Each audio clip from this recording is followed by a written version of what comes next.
Alright, so it's finally here. This is the new AMD Radeon 6500 XT, and it's definitely a controversial launch from AMD. If you've seen some reviews of this graphics card online, you're wondering, is it actually that bad? And I have been testing this card for the past few days.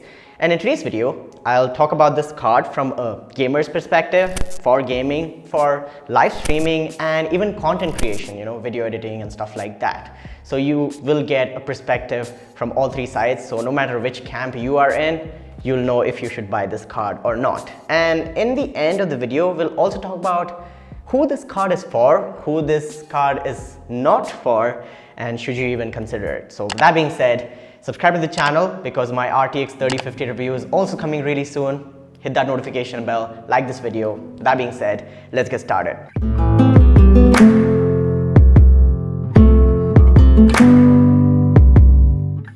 Alright, so before I talk about the card itself, a huge thank you to VIVEK from Ankit Infotech for providing this card for review.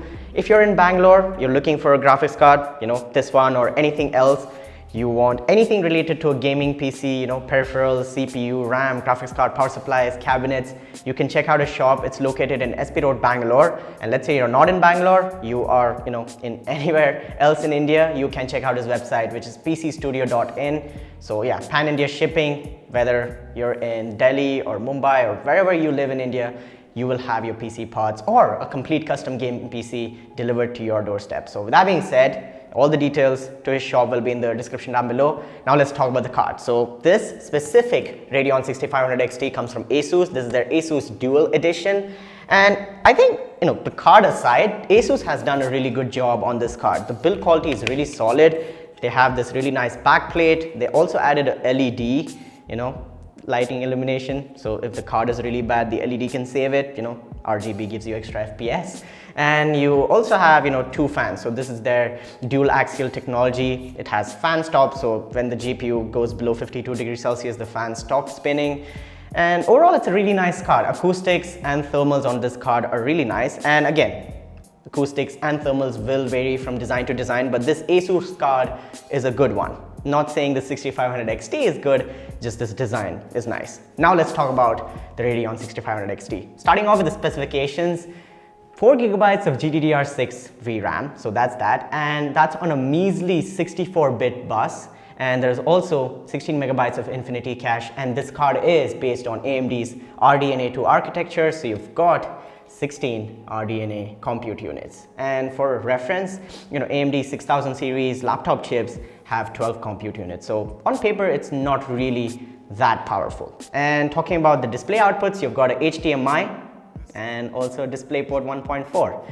Now, only two outputs, so you can't run triple monitors on this one. In 2022, buying a new card and not being able to run triple monitors, that doesn't really make sense to me. Like, removing the display outputs is really bad. Like, I do not get it why AMD would do that. And to power this card, you will need an extra 6-pin PCIe connector, and AMD recommends a 500-watt power supply for this one. So that's that. And now that we're talking about technical specifications, this card does support PCIe 4.0, but it only uses 4 lanes of PCIe 4.0. So when used on a PCIe 3 motherboard, like in this video, I tested it on a B450M motherboard, which has PCIe Gen 3, the card does struggle in some games because of the low bandwidth. But this card is also based on TSMC's N6 process, so that is actually new. None of the cards in the market actually use that. So, the clock speeds and the efficiency, the cooling on this card is pretty good. And that, I think, is because of the TSMC N6 process. So the clock speed on this card is pretty good. This ASUS Dual version has an OC mode and a game mode, and the game clock is about 2670 megahertz. So again, clock speeds are really good, and you are actually seeing higher clock speeds while gaming as well. So I'm actually really excited about future GPUs that will use this process, that can really clock higher as well. And you also have 1024 stream processors and 12 ray accelerators. So we'll check out the ray tracing performance as well. All right, so enough tech specs. Let's talk about gaming benchmarks. So for the test bench, I am using a AMD Ryzen 5 3600 CPU with 16 gigabytes of 3200 megahertz RAM from PNY. This is their PNY Accelerate Epic X RGB RAM. And we also have ASRock B450M Steel Legend motherboard with another PNY 500 gigabytes CS3040 M.2 NVMe SSD. And we've got the 6500 XT as our GPU. The CPU is cooled by a NZXT Kraken 120, and everything is packed into the NZXT H510 Elite cabinet with a 850 watt NZXT power supply. So that's the test bench, and I had to record the benchmarks on my camera. Like, I had to literally record the monitor from my camera because this card does not support Radeon Relive, which is AMD's in-house screen recording. So you cannot screen record on this card from AMD software itself. It does not support that. And that's because this card does not have a hardware encoder. Like, you cannot encode HEVC H.265 footage, nor can you encode 4K H.264 footage. So that's really bad. So, talking about content creators and live streamers, this card is not for you guys. If you're into video editing and if you're thinking you'll buy this card for a budget 4K video editing rig, it's a no-no for you guys. And talking about live streaming in softwares like OBS, because this does not have a hardware encoder, all the streaming load will come down to your CPU. So you'll have to use the software encoding. Now, my Ryzen 5 3600 is a good CPU, but if you're not streaming, esports games, this card cannot handle AAA live streaming. That's really bad. So for content creators and live streamers, it's a big no. So you guys can stop watching this video. But let's now talk about gamers. This card, in my opinion, is for 1080p esports gaming. So let's start off with CSGO and Valorant. Alright, so starting off with a game like CSGO and playing at 1080p maxed out settings, the experience is actually pretty decent. Like, you could use it with a high refresh rate monitor, maybe a 165Hz, as the FPS stays above 200, and with an average FPS of about 250, CSGO, the experience is good. There were some stutters and lags here and there, but otherwise I did not see any major frame drops or anything like that.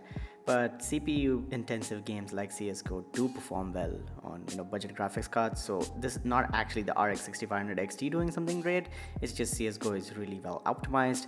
But let's say you want to play Counter-Strike Global Offensive, the 6500 XT can do it. Now, playing a game like Valorant, which is again similar to CSGO, CPU intensive, the RX 6500 XT gives you a FPS that's above 180. So again, high refresh rate gaming is possible. The experience is good in Valorant, no stutters or anything like that. The game runs really well, and again, Valorant is really well optimized. But this is a really popular esports title, so I had to show you guys how the RX 6500 XT performs. So Valorant, max settings, 1080p, the FPS is above 180, so that's really good. Now, trying out a really new game which is really hyped at the moment, God of War on the PC. This is 1080p on the original preset, so this is one above the low preset. We're getting an average of 60 FPS. The game is really playable, no stutters or anything like that. The 6500 XT does do well in God of War on the original preset, but the game does have a medium and high preset as well. And on that, the 4GB VRAM is a limitation. But if you were to play God of War on the original preset, the 4GB VRAM is able to do it. But anything above that, the RX 6500 XT will struggle because of the VRAM limitation. But overall, God of War is playable, and you do get a 60 FPS, and the game looks really good.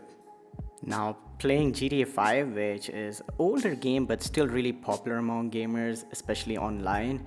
Here at 1080p with the high preset and anti-aliasing disabled, we do get 100 FPS average here, and the game is really playable. And in action scenes and driving around really populated areas, the game might dip to maybe 85 FPS, but overall really playable. And the 4GB VRAM is able to handle the high preset, but anything above that, I think you'll need more than 4GB of VRAM. So you're noticing this trend where, in many games, the VRAM limitation won't let you go above the medium preset or so. So yeah, GTA 5 still looks good, still really fun, and that's the performance. Next up, I tried Control, which runs on DirectX 12, which is supported by the 6500 XT. And here again on the medium preset, you do get 60 FPS, kind of, because the FPS does hover around 55, sometimes dips to 50, and goes to 60 as well. It's playable, the game looks really good, and if you enjoy story-based games, Control is a good option, and you guys should try it out. But anything above medium is not possible again. Now, playing a more demanding and newer title like Assassin's Creed Valhalla at the medium preset, with anti-aliasing also set to medium and adaptive quality off at 1080p, you do get 60 FPS, sometimes more than 60, but in really demanding areas, in really high, texture areas, or in fight scenes or combat scenes, you might dip to maybe 45 FPS. Overall, again, game looks really good, is playable, and if you still play around with the settings, maybe go to the lower preset, you can get that solid 60 FPS. But again, the 4GB VRAM is a limitation because the CPU isn't a bottleneck here. It's only used up to like 30 or 40%. So yeah, 4GB is not enough for modern gaming. The last game on the list is Cyberpunk 2077. At the low preset, you are getting a 60 FPS average. The game might not look as good, but again, Cyberpunk looks good on all settings in my opinion. Really playable, even in combat scenes, driving around the city and just moving around. It can maintain that 55 to 60 FPS average, but again, you'll have to stick to low settings because Cyberpunk is really demanding on the higher settings, and do not think about ray tracing. I tried ray tracing and it got like 7 FPS, even on the lowest preset. So that's Cyberpunk 77 for you guys. Alright, so you've seen the benchmarks. Conclusion time. This card is really stripped down and it really struggles because of two things. The 64-bit bus and the 4GB of VRAM. That's definitely a limitation. In 2022, games demand a lot of VRAM when you want to go into the higher settings. Like low and medium settings is fine, you can do with 4GB, but anything above that requires 6 to 8GB. So games like RDR2, the new God of War, Cyberpunk, and a bunch of other games will require more VRAM, and this card cannot provide that. So for 1080p esports gaming, the experience is fine. There are some stutters and lags here and there because of the 64-bit bus. So if you're doing high refresh rate gaming in CSGO and Valorant, this card is fine. But for AAA gaming, you cannot max out games at this one. AMD also recommends low to medium settings, and in some games you can do high, like in GTA 5. But for AAA titles, for modern games, I don't think this can max out, and ray tracing isn't a thing on this card. I don't think you'll be ray tracing on this one, so the ray tracing performance is not anything great either. Now, just coming to the overall verdict, the performance on this card might seem fine, but this is nothing to get excited about in 2022. This is last generation performance. The 5500 XT, the RX 580, 590, all of those cards could also do this. But this one comes with more trade-offs like no hardware encoding, limited display outputs, and a lot of other things just stripped down from this card. The other good things about this card is that the temperatures and the power consumption. The temperature on this card on idle is always like 50 degrees, and even under gaming loads like playing Cyberpunk and higher end games, this card does not go above 60 degrees Celsius. So that's that. And in terms of power consumption, I did not see this card take more than 85 watts at any stage of my testing. So that's also pretty good. So if you're trying to build a low, like small form factor gaming PC for esports gaming, where you want a small, cool graphics card that does not take a lot of power, maybe you can consider it. For hardcore gaming, it's a big no-no. I do not recommend the Radeon 6500 XT. It's a terrible card for AAA gaming. Now talking about esports gaming, you can actually consider it. So who is this card for? For the desperate gamers who want a card in this silicon shortage situation, in the inflated pricing. This is going to be available at a decent price in my opinion. The $200 MSRP also does not make sense because last generation cards which performed better came at a cheaper MSRP. But AMD's really taking advantage of the current situation, and they think anything that they make right now will sell, and the sad truth is that this will sell as well. So Radeon 6500 XT, not for AAA gaming, not for live streamers, not for content creators. If you're into esports gaming, CSGO, Valorant and stuff like that, and if you really need a GPU in 2022 at a decent price, if that's true about this card, you can consider it. But let's say you have a slightly higher budget, the Radeon 6600 as well as the 6600 XT for significantly higher price, but really good performance. Definitely better than this one. And you can also check out the RTX 3050. My review is coming soon. I hope you guys enjoyed this video. If you did, go ahead and smash the like button, subscribe to the channel, hit the notification bell. Let me know in the comments down below what you guys think about the 6500 XT. And I don't want to leave links to this card, but let's say you do want to buy it, I'll try to leave some links down below. Details to Ankit Infotech in the description down below. My name has been Yusuf. You guys have been awesome. Stay awesome. Keep smiling. I'll catch you guys in the next one. Peace out.